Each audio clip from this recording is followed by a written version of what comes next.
Yo,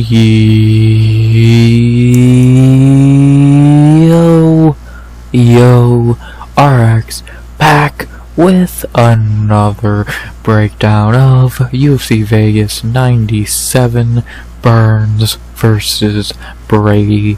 We finally back with another breakdown of a card that is pretty terrible. Yeah, not really the greatest way to come back from a break week.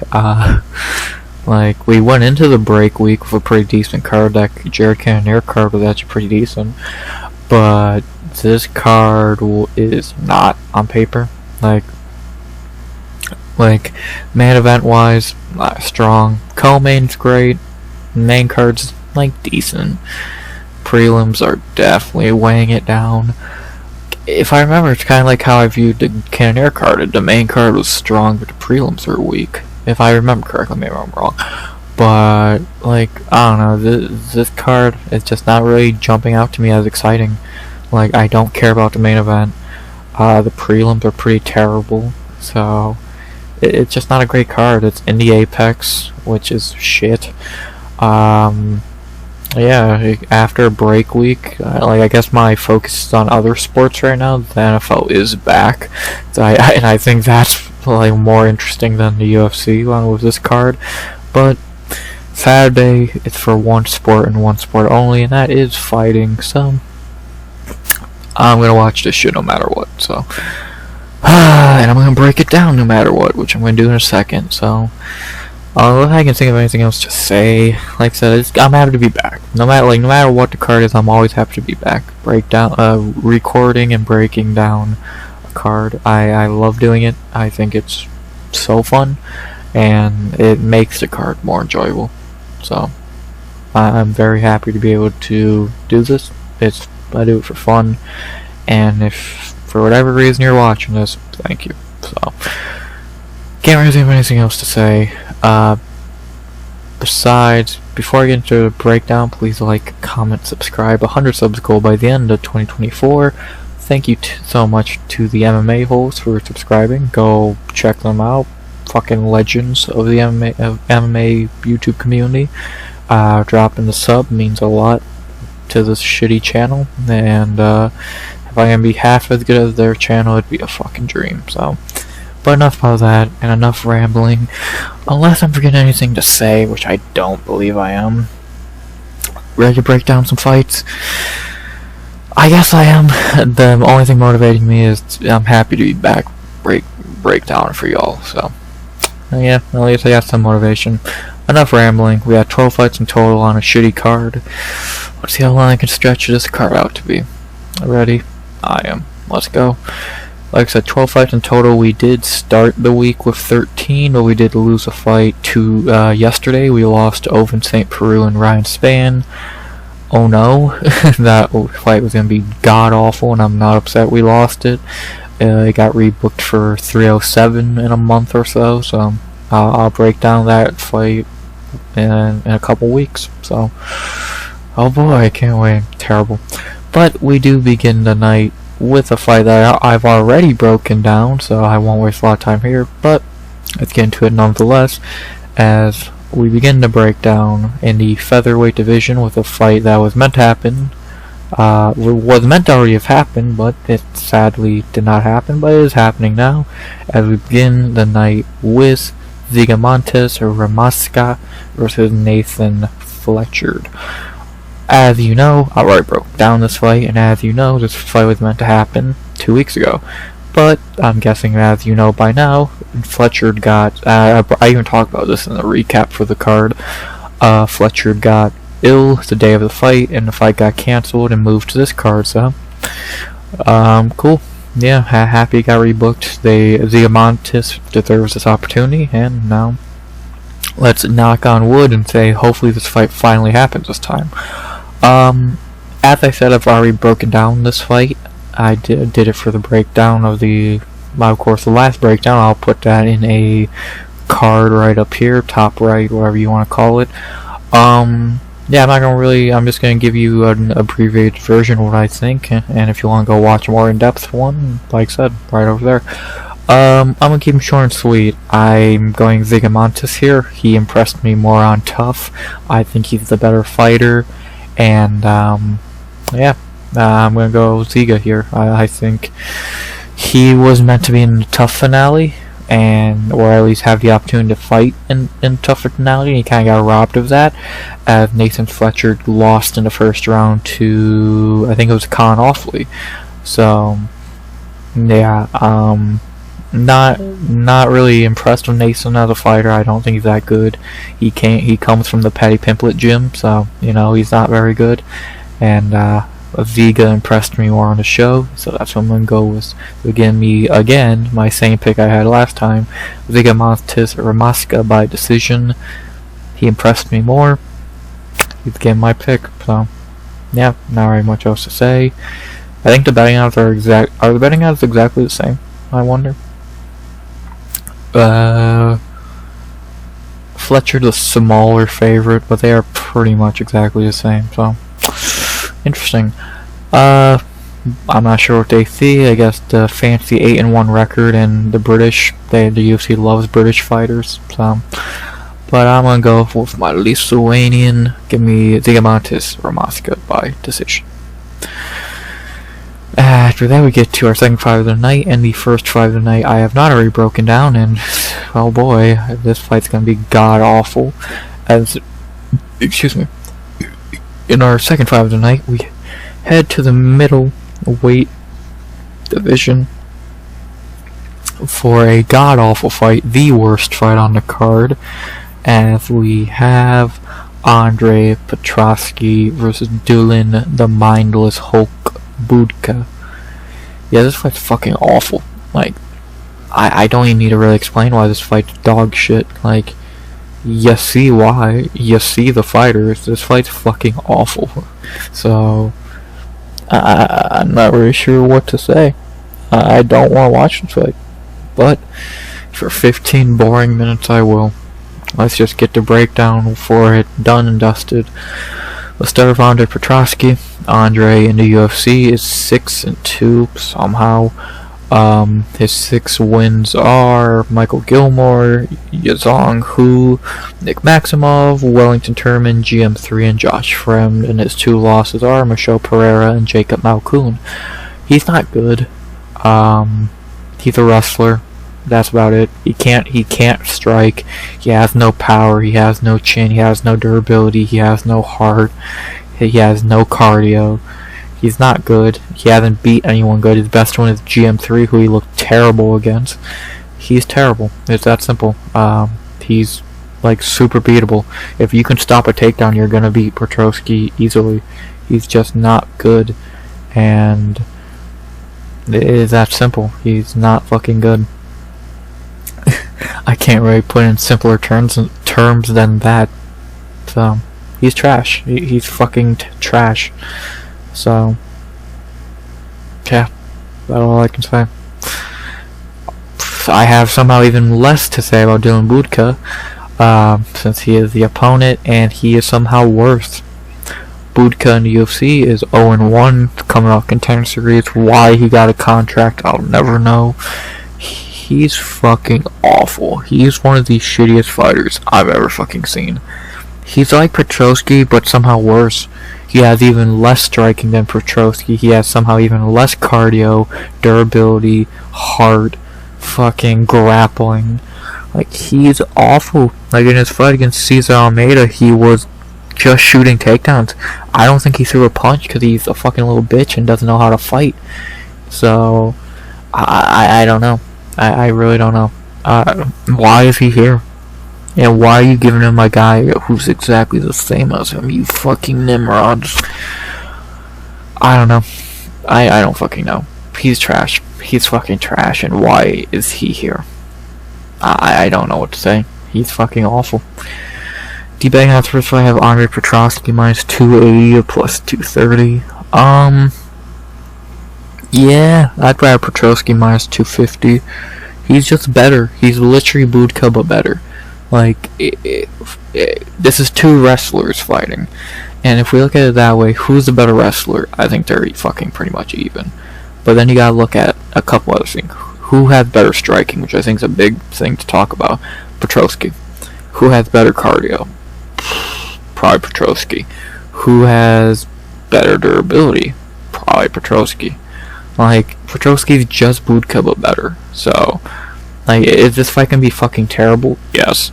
Are these two fighters terrible? Yes. Fighters, that's being generous, they're fucking wrestlers. If we get a striking match, then I'm definitely taking Petroski, and in a wrestling match, I'm taking Petroski.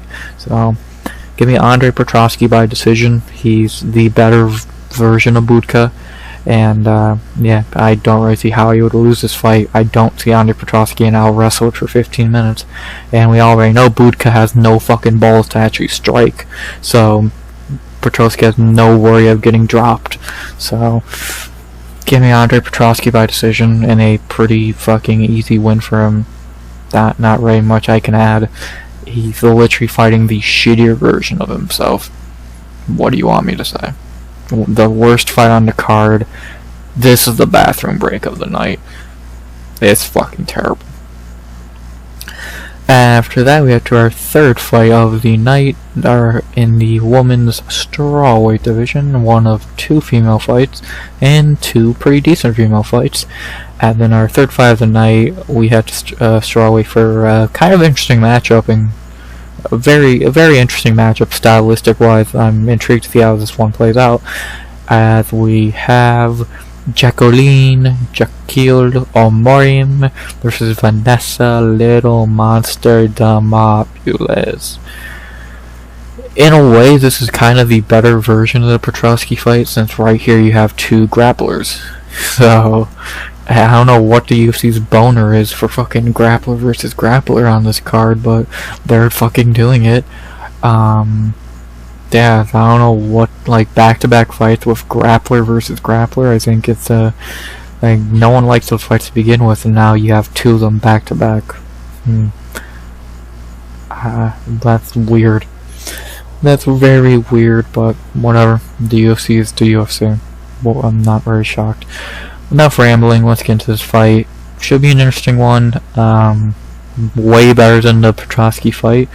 And let's get into it. Let's begin with Jaqueline Amorim. Amorim in the UFC is 2-1. Her two wins are Montserrat Ruiz and Corey McKenna. And her one loss is to Sam Hughes. Amorim is not very good. I've not been impressed with her in the UFC in any of her three fights. In her UFC debut, she got completely fraud checked by Sam Hughes. Giant favorite, minus 275. Looked good in round one and then just crumpled. Had no cardio, no striking, no heart, and just got destroyed. It was really a shit performance and just kind of a really bad way to make an impression. Like, Sam Hughes is a decent fighter, but like, you should not be getting fraud checked by her like that badly, no less. It's like why? And then after her debut, she's been kind of given two layups afterwards with Ruiz and McKenna. Ruiz, who's about fucking 4 feet tall, and Corey McKenna, who's trash. I don't know. I've not been impressed. Like, and even in those fights, yeah, she dominated, but look who she's beating. Ruiz. It took 3 rounds for the finisher, and again, Ruiz is like 4 feet tall, and Corey McKenna, who just pretty much gave herself up to get submitted because she took Amorim down for some reason, like a fucking moron. So, like, her UFC career has been getting fraud checked by a mid fighter, dominating a fucking Peter Dinklage, and fucking getting a win over a moron. Not a Amorim, a moron. So, like, how am I meant to be impressed by her yet? Like, yeah, I get her. She's really good on the ground, but she actually has to get it there and has to be able to fight longer than 3 minutes if she wants to impress me. So, I've not been impressed. I've just not been impressed. She's still young, 29 years old, still getting better as a fighter, I guess. but I need to see that. Like, I've not seen any striking from her. I've not seen really any cardio from her outside the Ruiz fight, but you were dominating, so of course you're gonna look fucking good. Like, I've not been impressed with Amorim yet, and if she wins this, then I'll give her flowers. If she wins this in dominating fashion, she'll get her flowers from me. But do I think she's gonna win this in dominating fashion? Probably fucking not. If she wins this, it's probably gonna be pretty fucking lucky. So, I'm not sold on Amorim. I'm not sure how anyone really could be. Like, I get a 2-fight winning streak against people you've heard of, but they're not good. So, I don't know. I just really don't know. I'm not impressed. I'm not. Impress me. Win this fight, you'll get some flowers. Until then, still a fraud. To talk about her opponent, Vanessa Demopoulos, someone I am impressed with. What the fuck is this? Complete on season 2. What the fuck is that? Demopoulos in the UFC is 5-2. Her 5 wins are Silvia Gomez Suarez, Jinyu Fry, Maria Oliveira, Kanako Marotte, and Emily Ducote. Her 2 losses are JJ Aldridge and Carolina Kowalkiewicz. You can already look past that Aldridge win, because that was up a weight class on short notice. But since moving back down to her weight class of strawweight, she is 5-1, which is insane. Like, I feel like Demopoulos is one of the most underrated fighters in UFC right now. Like, 5-1 record. And not against, like, Emily Ducote, a decent fighter. Marotte, a decent fighter. Silvia Gomez Suarez, a decent fighter. Like, and she's not looked awful in really any of these fights. She never looks great, I'll give her that much. She never looks great. She never looks like a fucking 5-1 fighter. But she never looks trash. The only time she's looked trash lately is against Carolina Kowalkiewicz, and that was just clearly not a great night for her. But since she's rattled off 2 wins as a giant underdog in both, and she's just somehow winning these fights. Like, I know people have cried robbery for both these fights, but I don't really see it. They were close fights. You could give it to the other fighter, but giving it to Demopoulos is not a robbery. She's fighting good. She's not like... She's actually not a bad fighter. So, God, she'll get her flowers. 5-1 in the UFC at strawweight, which is a fucking tough division. She's earned it, man. She's fucking earned it. Fucking on 2 wins in a row as a plus 200 underdog. And she's a pretty well-rounded fighter. She has striking. It's not a strong suit, but she can strike. Her ground game is where it's at. She had decent cardio. Actually has a little bit of power in her hands. Good durability. She's decent. She is 35 years old, which is kind of a red flag, but I guess it's not the worst thing in the world. And she is a pretty experienced fighter. 11-5. This is her 8th UFC fight. So let's see how she does here against a fighter who kind of plays into her style pretty well. Let's see what happens. I'm intrigued. I'm very intrigued. Can she go 6-1 at strawweight? That'd be batshit. Like, Vanessa fucking Demopoulos. I already think she should be getting close to a ranked fight here. A win here, she'd definitely deserve the ranking fight. Like, she's 6-1. Like, how? She's not a bad fighter, but like, I can't believe Vanessa Demopoulos is 5-1 in the UFC. It's so fucking weird. So, I like Demopoulos. I think she's a good fighter, and can she rattle off her 3rd underdog win in a row? Let's find out. The betting odds for this fight have Jaqueline Amorim minus 350 to plus 275. I don't get those odds. I definitely would not have Amorim as a giant favorite. I would probably, to be honest, I kind of look at this as the same way I look at Petroski. I think Demopoulos is just Amorim, but better. Let's compare them. They're both ground fighters, so yeah, compare that first. Who's better on the ground? I think it depends. If we're talking about who's better off their back, Amorim, but who's better on top, definitely Demopoulos. But If Demopoulos is on top, Amorim's on the bottom, so it's kind of a double-edged sword. So it's close. Submission specialist-wise, it's definitely Amorim, but keep you on the ground and control you wise, Demopoulos. Then you gotta go into where this fight could easily take place, every other asset of the game. Striking, Demopoulos. Cardio, Demopoulos. Experience, Demopoulos. Heart, Demopoulos. Like, power, Demopoulos. So, I'm not really sure what people are saying here. Like, I get Vanessa Demopoulos it's kind of like the cool thing to just paint her as this underdog and she sucks and da-da-da-da-da. But she really doesn't suck, and she really shouldn't be an underdog here. If anything, I think she's probably a favorite. Like, I'd have her minus 150, 140. She's the better fighter here, in my opinion. Outside of submission game, where's Amorim better? Like, she's younger, sure, but Demopoulos is not fighting like she's 35. She's on a fucking 2-fight winning streak against better competition. Emily Cody and Kanako Marotte, or Montserrat Ruiz and Corey McKenna. Come on. I'm not sure. And I've picked Demopoulos in most of her fights. I didn't pick her in the last fight, which is kind of funny. But I've picked her in most of her fights. Like, I've never really saw what people are like getting at with her being as an underdog every fucking fight. Like, when was the last time she was the favorite? Carolina? Was she? I don't even know if she was the favorite there.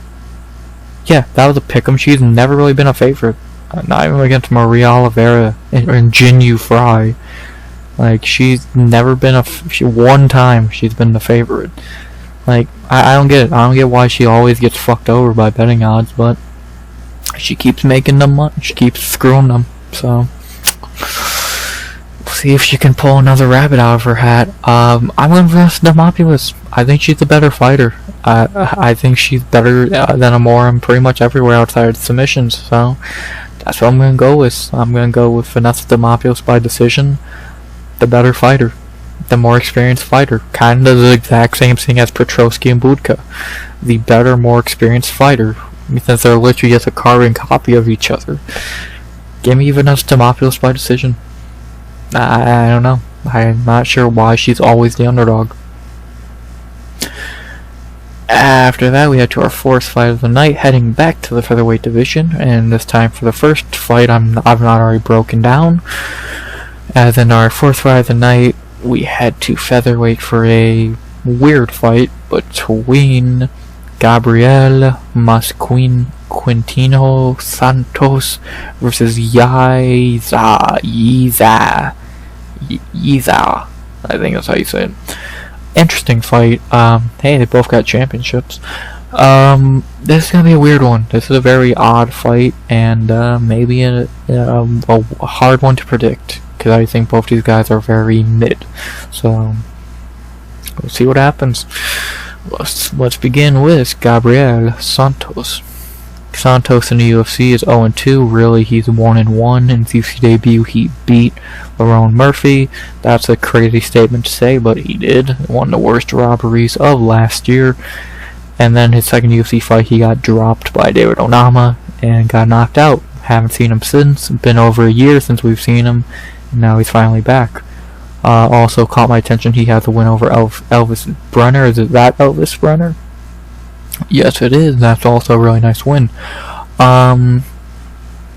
Gabriel is interesting. He looked so good in his debut against Lerone Murphy that he beat him. And then in his second fight, he fights Onama, who's a ginormous step down, and looks mid, and then gets knocked out.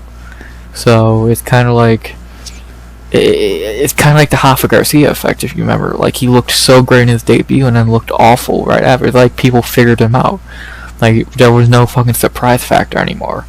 So, the Gabriel's a decent fighter. His striking's good. His striking can look really good at times, as we saw against Lerone Murphy.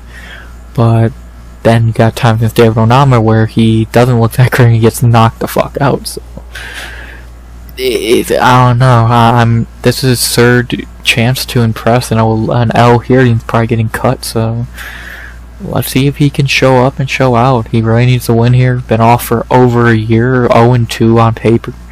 He needs to win. He needs to come in here and actually get his hand raised. He's 27 years old, 10-2. He needs to win this. He has good striking. He has okay power. He needs to win. Like, you had the shock value against Lerone Murphy, and you got dropped by Onama. No excuses this time. Let's see what happens. To talk about his opponent, Yizha. Zav is making his UFC debut after winning the road to UFC. Really, he should have been in the UFC a year ago when he got robbed against Jiang Yang Li. That's complete fucking bullshit. Like, he got completely fucking screwed here. So, which sucks, but you know, shit happens. Ever since he's went 3-0. Winning the road to UFC tournament again, after he already did it the first time, and now he's finally in the UFC officially. Yeah, this dude's alright. He's a complete wrestler. 27 years old, very young. Like, something you'll notice the more you see these Asian fighters, Korean fighters, all that is Chinese fighters, of course. Of course, I said the one he's not last. Good job. Is that they always have this fucking super like long record by the time they get to the UFC. Like fucking look at Shailin Nurmagomedov. He's 29 years old with a 30-10 record. It's like the fuck. Like, a lot of it is stat padding, which we've seen before. But if you can, well, I don't mind stat padding if when you do get to the big show you're actually good. So and. Yi has fucking won a lot of fights. Fucking 5 wins on the road to UFC, and then should have already won the tournament last year. So this dude's not bad. I remember his fight last year. Again, he got robbed. Actually, funny, both these guys got robbed in their debut. In their like first UFC fight, I guess, because this is Yi's debut quotations. Yeah, he's like his striking ain't great from what I remember, but again, he is a wrestler. Like, he has 14 submissions or some shit. So, he wants to get you to the ground and keep you there. And against a guy like Gabriel Santos, who does not have a great ground game, that might work.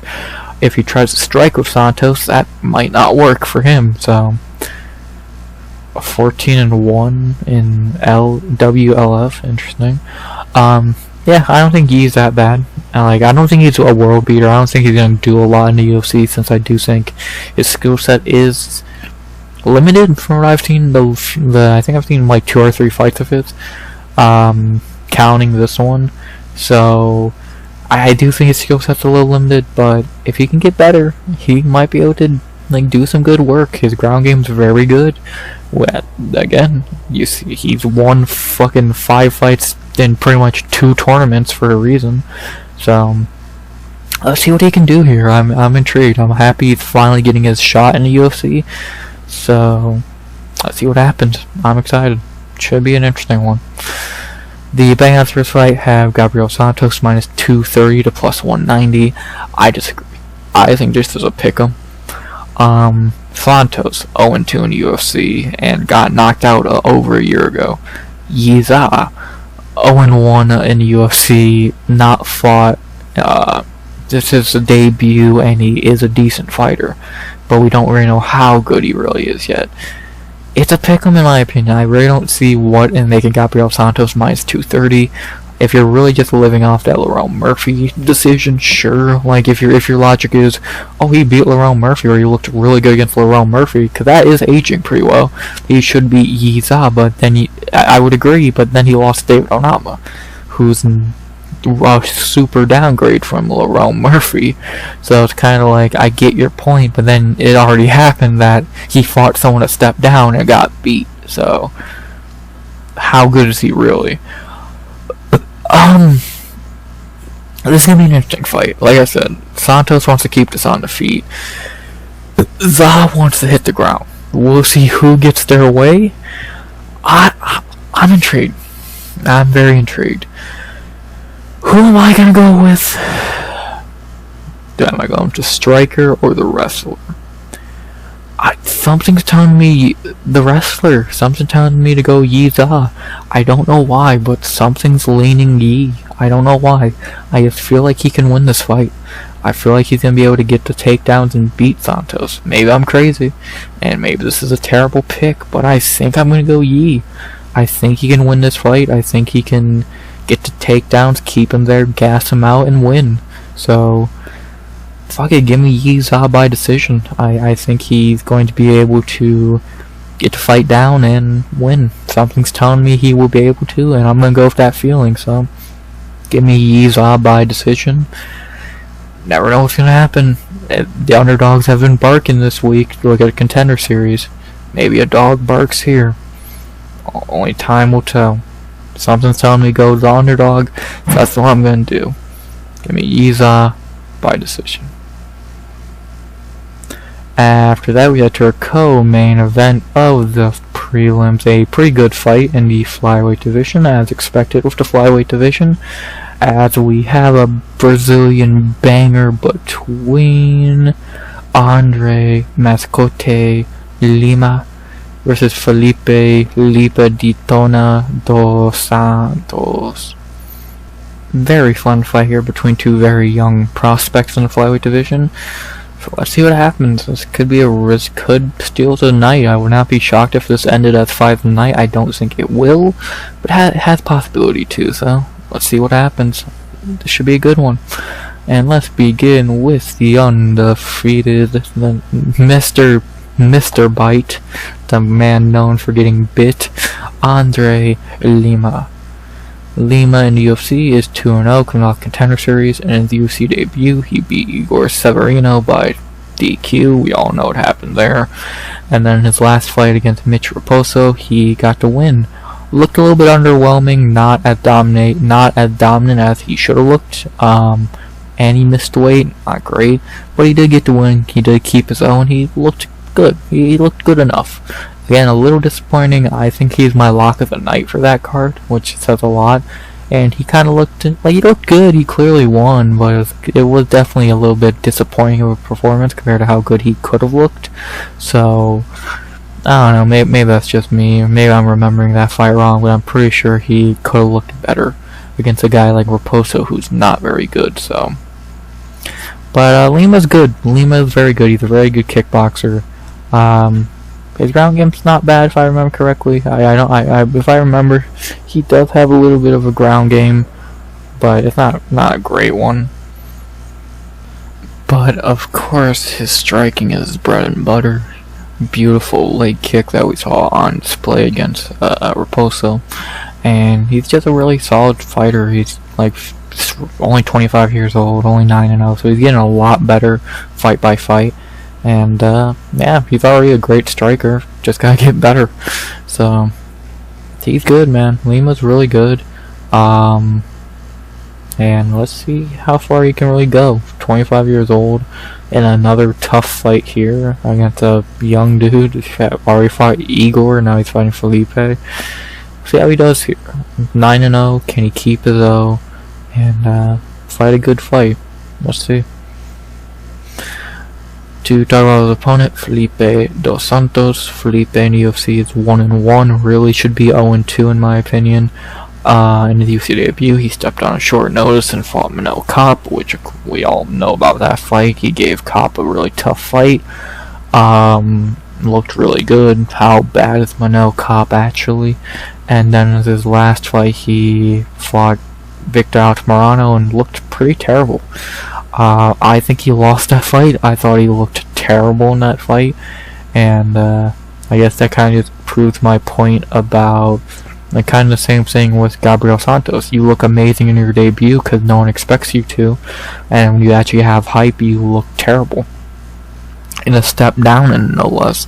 So, like, I worry that about why he looked so shit against Altamirano. Like, he got handed the decision, in my opinion. He did not win that fight, and now he's fighting someone way better than Altamirano. This could go pretty bad for Felipe. Like, he's good. He is a good fighter, but he might have peaked because Like, maybe he just got lucky he fought on short notice, because now that we've seen him on a full camp, I don't know, man. Again, I was very underwhelmed by his fucking... Actually, I'd say disappointed by his Altamirano performance, because again, I think he lost that fight, so... He's still young, 23 years old, 8-1 from shoot to box. He's good. He is talented. He has talent. He is well-rounded. But I just did not see that against Altamirano. I saw a pretty subpar fighter who should have lost. So, see how he looks here in a really tough fight. Kinda needing a win after a lot. Again, probably should be 0-2. Let's see if he can get that much-needed win. So, much-needed, convincing win, and this would be a ginormous win to put in his fucking cap. So, let's see if he can do it. The betting odds have Andre Lima minus 130 to plus 110. I would have Lima a little bit bigger of a favorite, probably like minus 150, minus 160. He's the better fighter. I know I keep saying that for every breakdown. I get that kind of generic, but it's true. I think he's the better fighter. He's looked better in the UFC. He's fucking like. I don't know. I just think he's a better fighter. Like, on the feet, I think he's better. On the ground, I definitely think Lima's probably better from what I remember, but if he's gonna really take it to the ground, who knows? Lima can strike as well. But, yeah, like, based on Dos Santos' last performance, I'm not really sure how you can pick him in this fight. He looked terrible against shitty Victor Altamirano. How is he gonna look against a really good Andre Lima? I don't know. I really don't see why the odds are that close and why people are picking Felipe. Like, the kid's good. I get we're still fucking riding high on that cop fight, but that was over a year ago. And that he has had a fight since, and he looked terrible in it, so kind of same thing I said of Gabriel Santos. Yeah, you looked great in your debut, you still lost, and you still had a fight afterwards where you looked like shit, so... I don't know, man. I don't know. I'm on Andre Lima. I think he's better. I think he's a better striker. I think he has looked way better in the UFC, and I think he's going to keep his O here and get a pretty nice win over Felipe Dos Santos. I think this is a very good fight. I'm very excited for this fight. And if Felipe won, I wouldn't be completely shocked. But I just don't see it happening. So, give me Andre Lima. I think he's the better fighter, and I think he keeps it though. So, give me Andre Lima by decision. Maybe Felipe turns back into the guy we saw fight Cop, but I doubt it. Give me the guy who got bit by decision. And now time for a featured prelim in the featherweight division. Third time on the prelims. Not gonna waste your time here because I think you already know what's gonna happen. And then our featured prelim. My bad, not our featured prelim. I forgot they did move a fight down to prelim. So now this is the co-main of the prelims. I forgot this fight got moved down to the prelim. My bad, that happened earlier. So in our co-main of the prelims. My bad. We head to featherweight again for a pretty lame fight, to be honest. Not really going to waste a lot of time here. As we have Isaac the Midwest Choppa Dulgarian versus Brendon the Kid Marotte. Not going to waste a lot of time here. This fight, it's going to be as easy pick gets. Not going to say much about Isaac Dulgarian. He should still be undefeated. He got completely robbed versus Christian Rodriguez, and he's going to take out his anger on poor old Marotte. So, to talk about the opponent, Brendon Marotte, yeah, this guy's fucking trash. He's 0-1 in the UFC. In his UFC debut, he fought Terrence McKinney on short notice and got starched in under 20 seconds exactly. Yeah, this guy's trash. Simplest way I could put it, he's pretty terrible. And, yeah, Dulgarian should do whatever the fuck he wants here because he is just better. So, yeah. The betting odds for this fight have Isaac Dulgarian minus 25,000.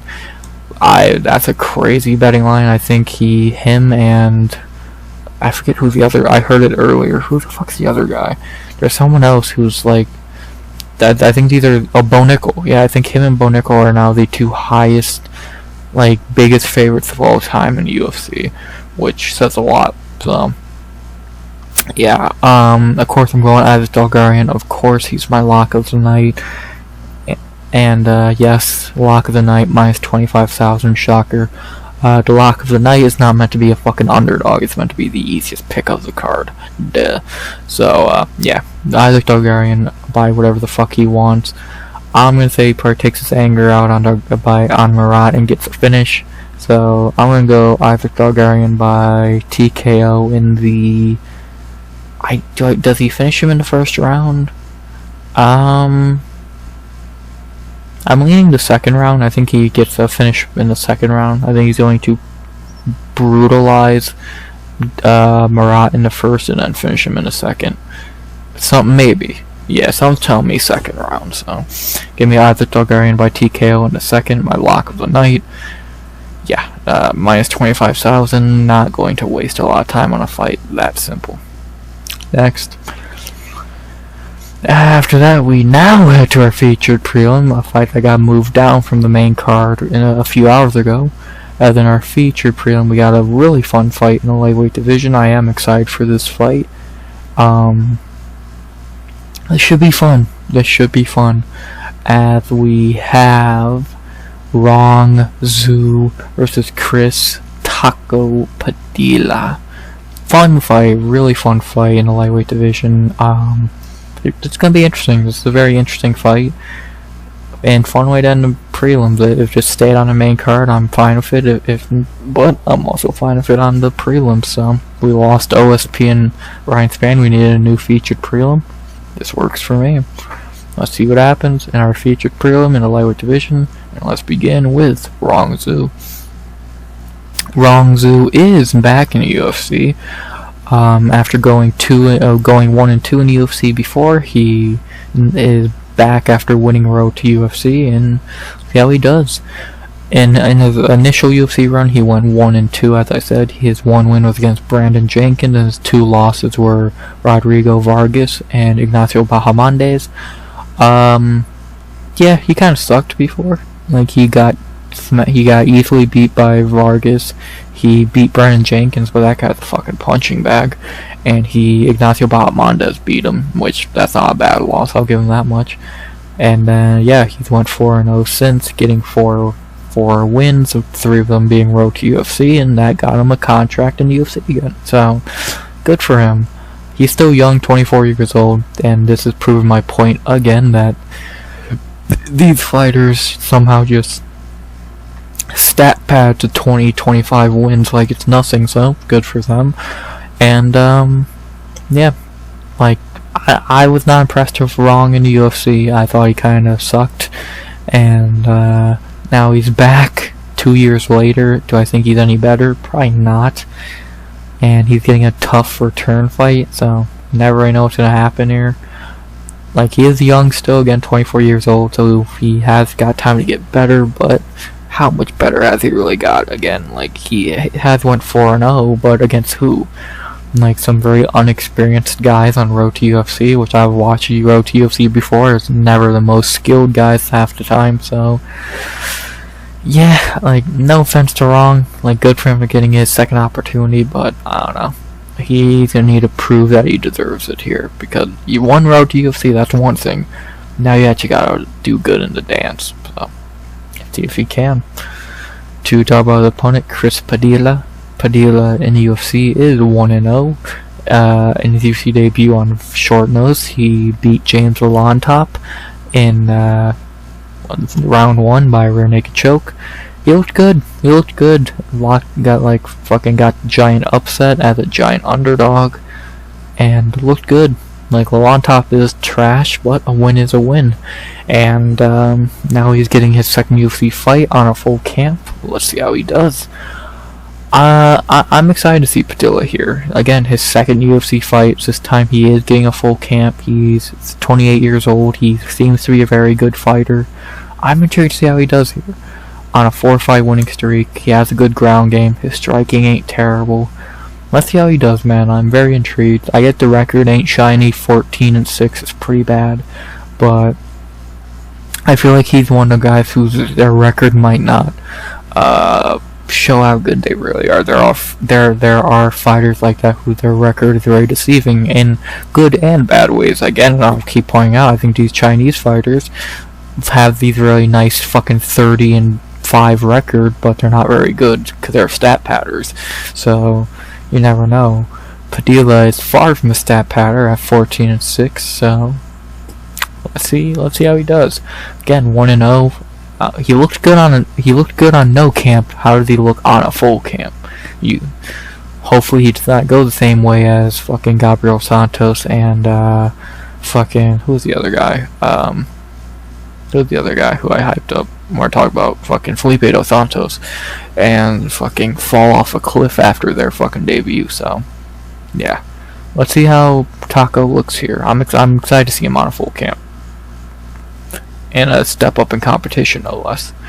The betting odds for this fight have Rongzhu -250 to +205. I don't know what the fuck they're seeing. I'd have this a pick'em. I'm not really sure what they're seeing.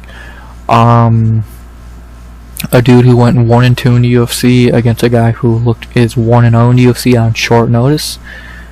Like, are you really that impressed with his road to UFC run? I don't really know why, but okay.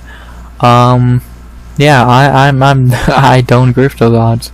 Like, I think this fight's a pick'em, and I think this fight comes down to either Rong can keep it on the feet and win, or Padilla can get it to the ground. In UFC, Zhu's big problem was his ground game. Ignacio submitted him, and Vargas beat him on the ground. When you have to strike with the Rongzhu, he actually does really good work. So, because he is a good striker, but his ground game is shit. So, and he's fighting a very good grappler like Padilla. Good luck. I'm excited for this fight. I think it's gonna be a good fight, good way to end the prelims. And who am I gonna pick here? Give me Taco, man. Give me Padilla. Like I said, Rongzhu sucked in UFC before. He'll probably suck again. So give me a guy who's 1-0 on short notice. I'm excited to see him on a full camp. Let's see what he really can do. Give me Chris Padilla by decision. I'm excited for this fight. I'm excited to see him on a full camp against a guy who's very beatable. Give me Padilla by decision, man. I'm excited. Should be a fun fight. Let's see what happens. Padilla by decision. Another underdog to end the prelims. The prelims are fine. Like, it starts off pretty bad. Like, this fight's alright. This fight's terrible. Decent. Very good. Forgettable. And this fight's decent. So, I don't know. The prelims are fine. Not really much to write home about. Lima and Padilla, pretty much. Aside of that, Demopoulos could be fun. Zygimantas could be fun, and the rest, yeah, we'll see. But yeah, not bad prelims. Couple underdog picks like Demopoulos, Ramaska, Yizha, and Padilla, and let's see if the betting odds get any better on the main card. So 5 more fights. The main card's not bad. Main card's not bad at all. So let's see what happens. Prelims were decent, were okay at best on paper. Let's see if the main card saves it. 5 more fights. You ready to get into it? Why waste any more time? Let's do it. We begin the main card in the lightweight division with a fight that'll probably take home fight of the night, as we have a banger in the lightweight division to begin the main card, as we have Trevor Peak versus Yanal, Red Fox, Ashmouz. Very good fight. These two are going to throw down and see who drops first. I'm excited. Let's see what happens. Let's start, of course, with the psychopath, Trevor Peak. Peak in the UFC is 2-2, coming off Contender Series, and his 2 wins in the UFC are Eric Gonzalez and Mohamed Yahya, and his 2 losses are Shepe Mariscal and Charlie Campbell. Peak is not a good fighter. He's a fun fighter, which is perfectly fine. I have no issues with that. Nothing that's important. He's a fun, powerful striker, and that's it. He has no ground game. His cardio is pretty shitty, but he has really good durability, and he has really good power. That's all you need. And that's all he's needed in his UFC debut. He fucking killed Eric Gonzalez, and against Muhammad Yahya, he for some reason became a fucking wrestler and looked good. But Muhammad Yahya is the worst fighter I've ever fucking seen. So take that for what you will. And then his 2 losses, he just fought dudes who did not drop immediately or were not fucking trash. Shepin Marscal just was the better fighter, was able to out-crazy him, and Charlie Campbell just picked him apart. So, like, Peak's very beatable, and I think we already are seeing what Peak's UFC career is going to be.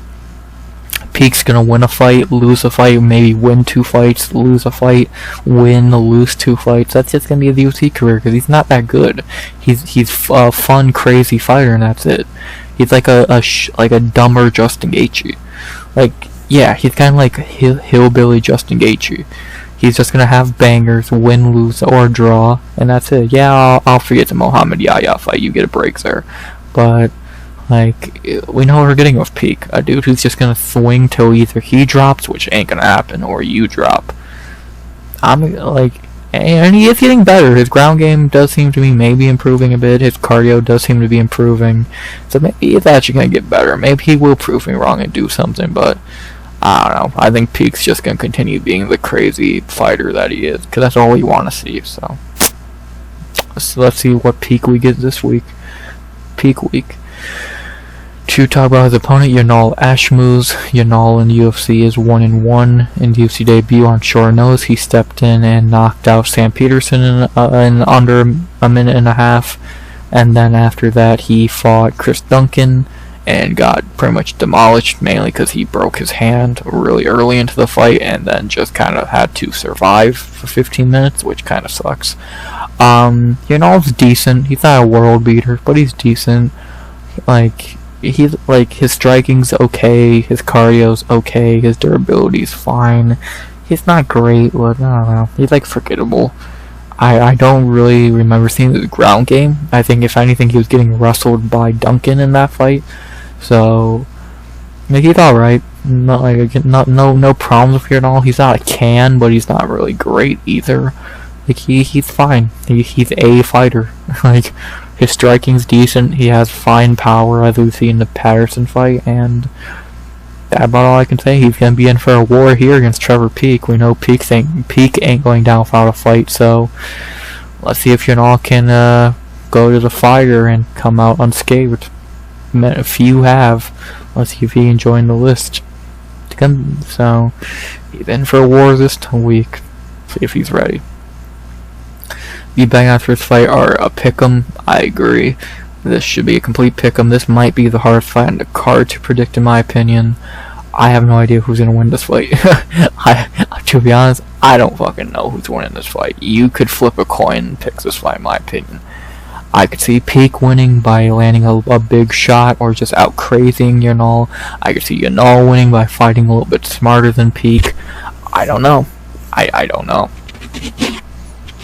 It's a really close fight between two guys who are very good at being crazy, but not very good at being technical. So, if this became a technical fight, of course Yanal is going to win, but in a brawl, yeah, this is Trevor Peak's fight. So, I'm intrigued, I'm excited. Always good to see Trevor Peak on a card. And, I guess the only thing left to say is, who am I picking? I'm leaning Trevor Peak. I think he can land a big shot that puts Yanal down, and I think he might do that. Like, I think he is a little bit better of a fighter. I think he's definitely more down to have a war, which Yanal is not. And I think his durability is a lot better than Yanal's. So, and I don't really know if this is gonna go 15 minutes. If it does, then Ashmouz probably won. But again, will it go 15 minutes? I doubt it.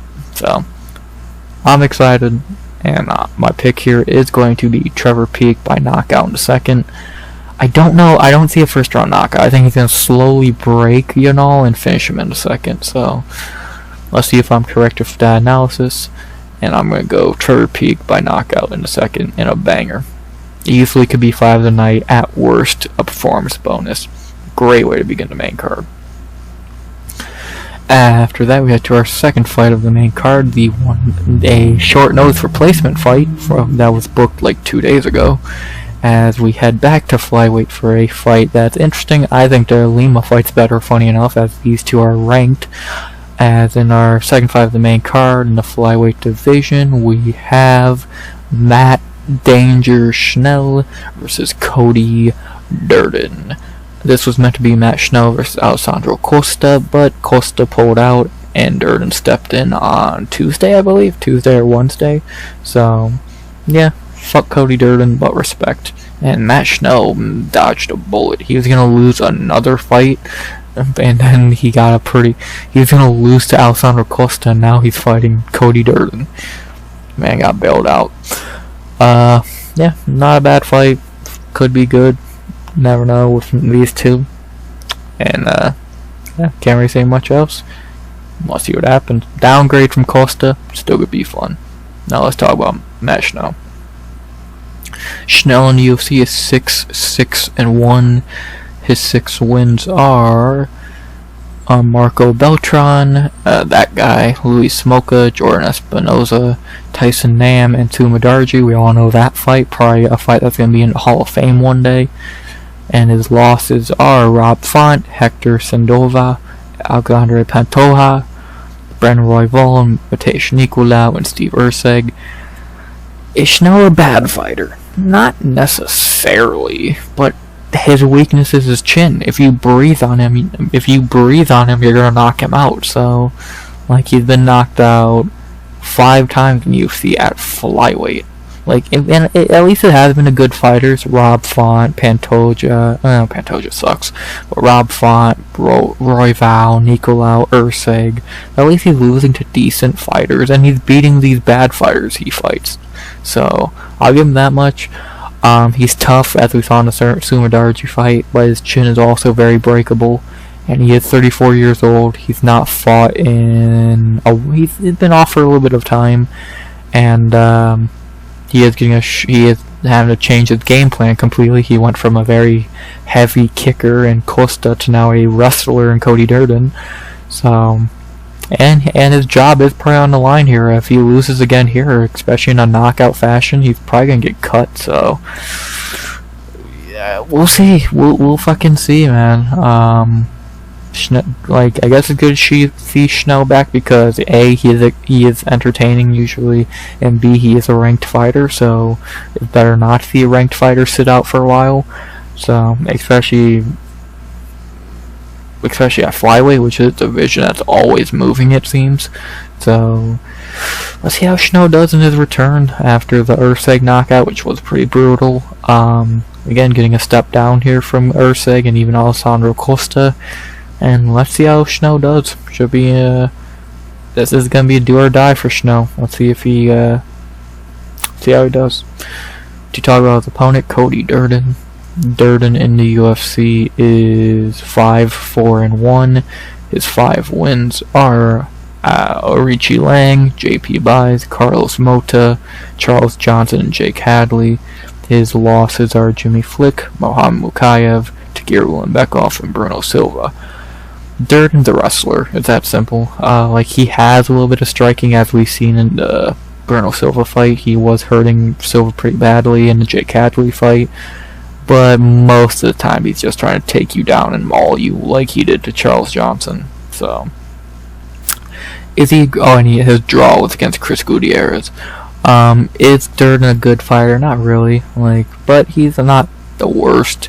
Like, he's been finished all 4 of his losses, which is interesting, and he did just get KO'd pretty brutally, like, less than 2 months ago, so not really sure how smart it is for him to be coming in on short notice against a tough guy like Matt Schnell, but you never know, maybe it'll pay off. It has lost 2 in a row, so, and he is 33 years old, so, yeah, we know we're getting with Durden. He's gonna try and wrestle you. And let's see if he succeeds. Schnell has a ground game, I believe. Like, does he have a ground game? Yes. So, I'll tell you, we'll see if that works. We'll see if that works.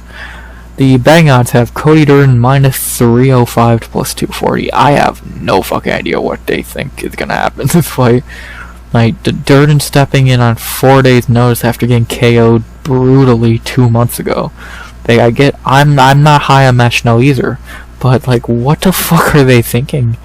Like, this should probably a pick'em. I keep saying it, but the one thing I'll give this card is it's a really tough card to predict.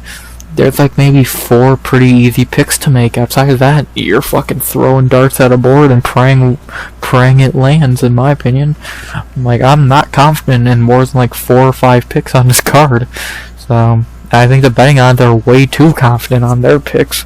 So, we'll see which is right. I think Cody Durden at minus 305 is batshit insane against a guy like Schnell, who isn't, yes, he's not a world beater, but fuck, he's not a fucking tomato can.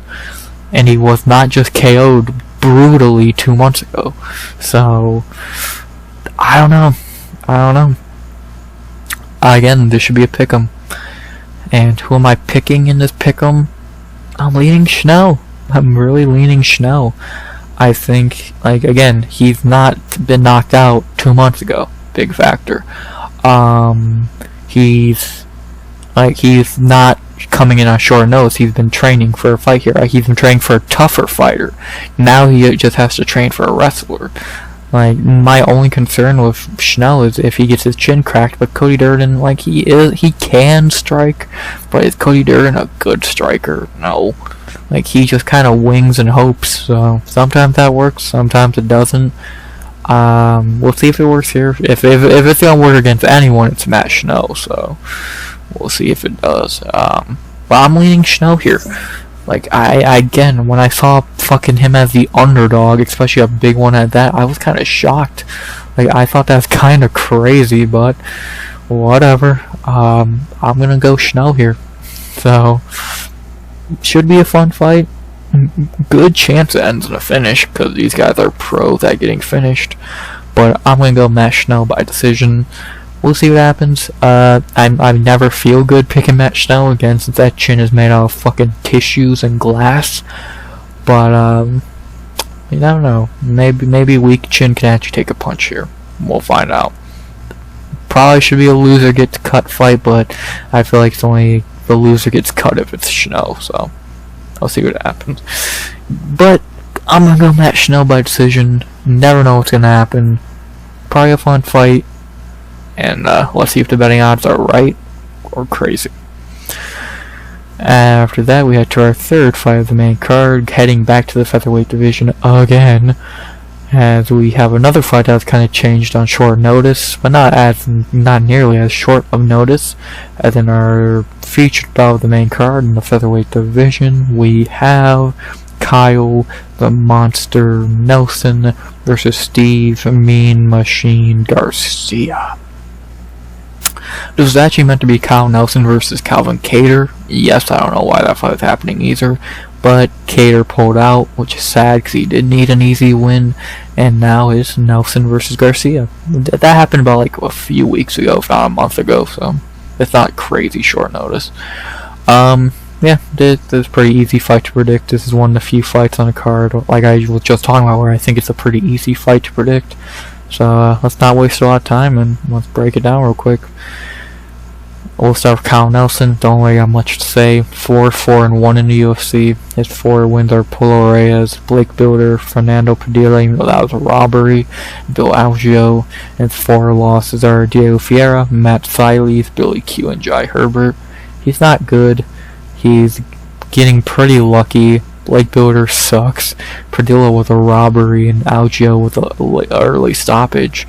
So he's 33 years old and he's not good. It's that simple. Yeah, his little fucking streak is gonna end right here, because again, he's not good. Who was his draw against? Duho Choi. Oh yeah, that bullshit. Yeah, he's not good. It's that simple. You're talking about his opponent though, Steve Garcia, a guy who's very good. Steve in UFC is 5-2. His 5 wins are Charlie Ontiveros, Chase Hooper, Shilan Erdenbekoff, Melk Costa, and Sungwoo Choi. And his 2 losses are Luis Pena and Machete. All 5 of his wins are by knockout, which is insane. He's on a 4-fight knockout streak, which I think is I think, tied now for the most in UFC at the moment. I have no idea who's number one, if that's not the leading streak right now. So he's good. I don't know how out of nowhere, Steve Garcia went from a pretty mid fighter to now just a fucking killer. But he's done it, man. He's done it. Is he gonna get his 5th knockout in a row? Yes. And after he wins this fight, he should be the one fighting Calvin Kattar. So yeah, he's good. He's good. I'm happy he's getting another quick win here. His 2nd win of the year and 5th in a row. He's good, man. I'm happy for Garcia. He's a really good fighter, and even his 2 losses are to good fighters. Pena, a forgotten guy who's actually decent at one point, and Machete just caught him. So win, lose, or draw, you know it's gonna be a fun fight, and Garcia's gonna always bring a fun fight. So I'll see him do that. I'm excited to see him back. Maybe the most underrated guy in the UFC right now. The betting at first fight, I have Garcia minus 175 to plus 145. I would have him a way bigger favorite, minus 200. You can have him up to minus 300. He's gonna easily win this fight. This is just another quick W for fucking Garcia. I think fucking Milk Costa and maybe even Sungwoo Choi were harder fights. So it's just gonna be a quick, easy win for Garcia. Before he hopefully finally gets that ranking fight he deserves. So yeah. Not very much else to say. My pick here is obviously Steve Garcia, probably by knockout in the 2nd. I think he's going to break Kyle Nelson. I don't know if he's going to do it in round 1, but I do think he's going to break him like Billy Q did. So, yeah, give me Steve Garcia by knockout in the 2nd. Should be a pretty easy 90 office for him. What did I pick him to win by against Choi? Was that 1st round or 2nd round? 2nd round. Ooh. I'm gonna say 2nd round right now, but it might even be 1st round. We'll see if I change that. But right now I'm gonna go Wait, one has count else and been KO'd. The 2nd round and the 3rd round. Interesting. Right now I'm gonna go 2nd round, but that easily could change though. But either way, I'm going Steve Garcia by knockout. Easy fight. If Dulgarian wasn't on the card, Garcia would be my lock of the night. And yeah. Easy 90 office for him. Get that 5th KO in a row. After that, we got to our co-main event of the evening. The real main event, what should be the main event. The best fight on the card, and I cannot wait for this fight, as we have a certified banger in our co-main slot between Jéssica Beta Estoca Andrade versus Natalia Silva. What a fucking fight this is. This is going to be so goddamn good. I cannot wait. Well, let's just get right into it. I already don't need to get into it much because I'm not going to go in depth on Jéssica Andrade. You know Jéssica Andrade by now. I'll go in depth on her last few fights. In her last 2 fights, I'll say, because she had a little rough time in 2023. But ever since that fucking Tatiana Flores fight, she's been looking good. She beat Mackenzie Dern, dominated her, and then at UFC 300, she got a win over Marina Rodriguez. Close fight, but Andrade did win, if I remember, like, pretty clearly. So yeah, she's riding high on 2 wins at strawweight. Now she goes back up to flyweight, and let's see if she can pull off another ginormous win. Knowing Andrade, you never fucking know, because it's Jéssica Andrade, a fucking legend at this point.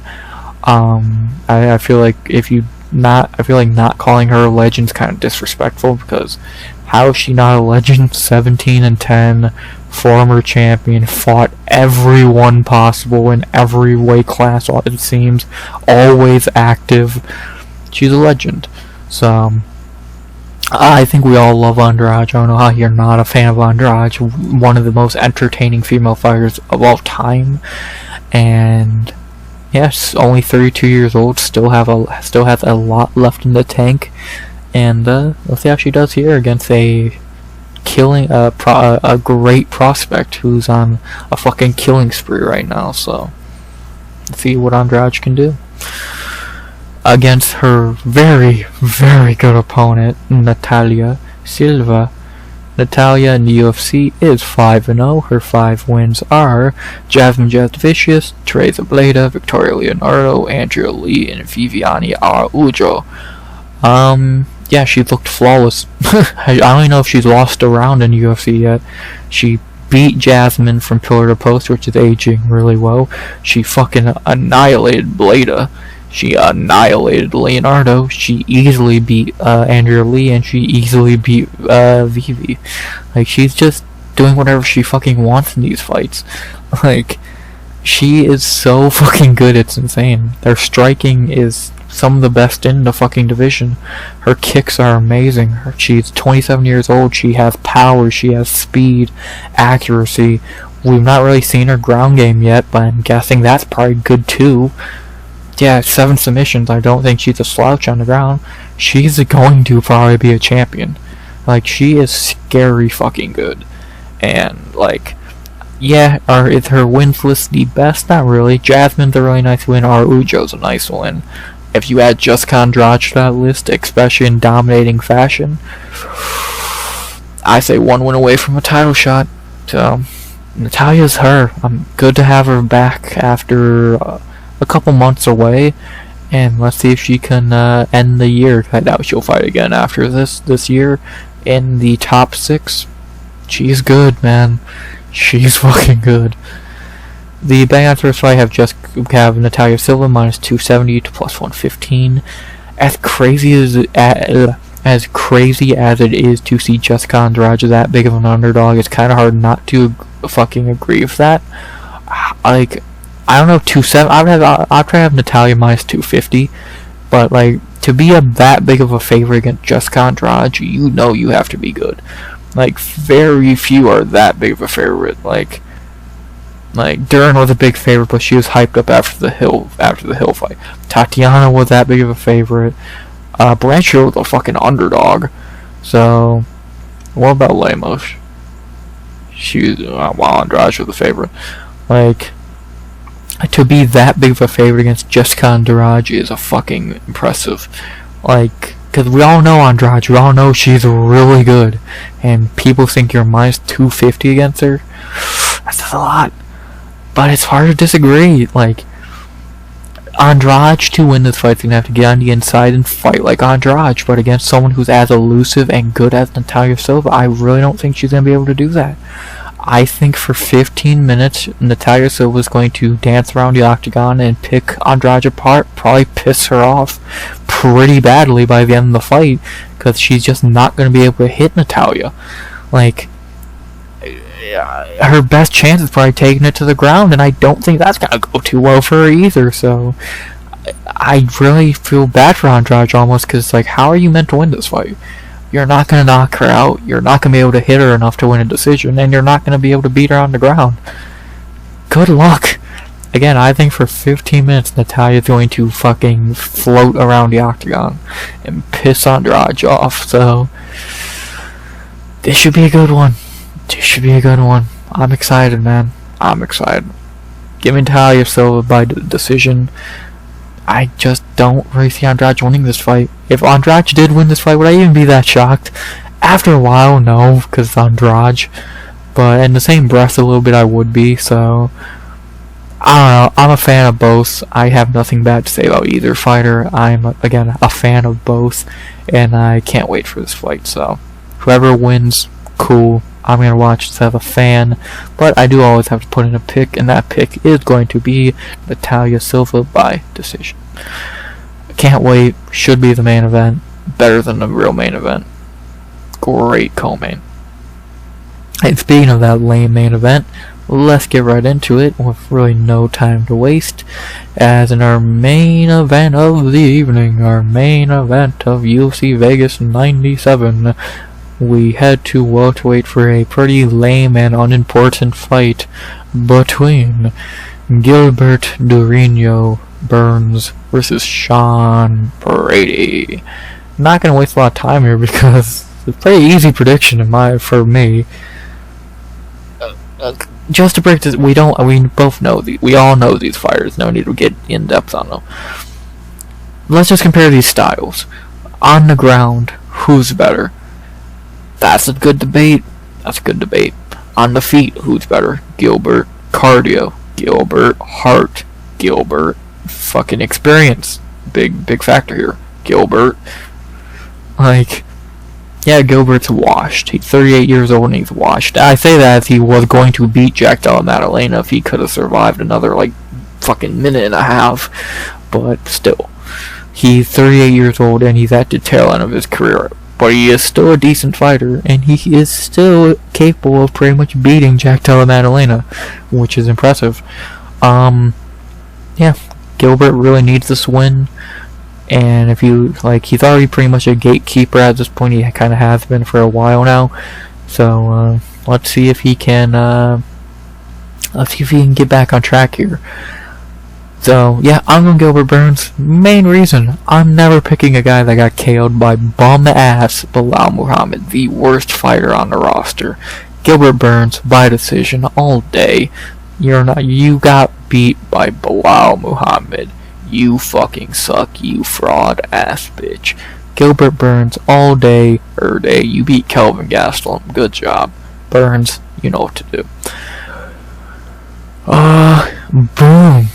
Finally, those are my picks. To go over them one more time. Zygimantas Ramaska by decision. Andre Petroski by decision. Vanessa Demopoulos by decision. Yizha by decision. Andre Lima by decision. Excuse me. Andre Lima by decision. Isaac Dulgarian, my lock of the night, by knockout in the second. Chris Padilla by decision. Trevor Peak by knockout in the second. Matt Schnell by decision. Steve Garcia by knockout. Maybe I'll probably go first round the more I think about it. Natalia Silva by decision. And Gilbert Burns by decision. Bang. Is the card awful? It's close. Like, it's really carried by this banger. Garcia's cool. Peak is cool. Padilla's cool, Lima's cool, but it's heavily weighed down by garbage like this, and this fucking bum and the main event. So, if this was the main event, I might give it a little bit more fucking respect, but, like, we're gonna have to watch these two for 25 minutes. Boy. But, I don't know, it's an Apex card. It's about what you expect from an Apex card at this point. A few decent fights, and a bunch of mid, if mid's even the right term. So, it's never going to be perfect, it's never going to be what we want, but it's an Apex card, it's fights on a Saturday night, and I'm excited, so. Let's see what happens, man. A lot of underdogs might be barking if my picks are correct here. So, and after that fucking Contender Series knockout at plus 800 or whatever, maybe it's underdog week in UFC. You never know. Let's see, how many fucking underdogs did I pick?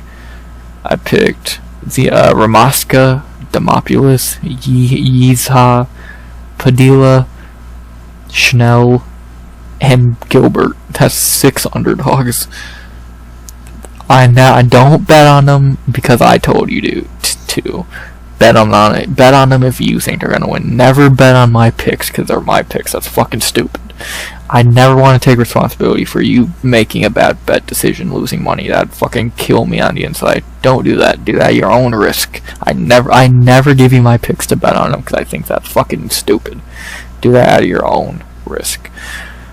So, I'm going to take my own risk. Just play my pick in as these guys for some of these. That's a risk enough for me. So, yeah. Not really much else to say. It's so good to be back. And the next time you'll hear from me is Sunday for a recap of this card.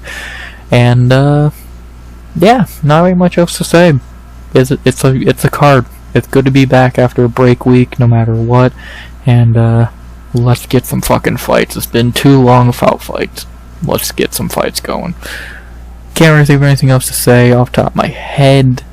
Yeah, I don't think I'm forgetting anything, so let's just close this out. We're back. An hour and 20 minutes. You know we're back. So, enough rambling. Let's close it. Hope you enjoyed the video. Please like, comment, subscribe. 100 subs goal by the end of the year. And as always, unless I'm being to say something, which I don't think I am, RX out. Good vibes, only and always.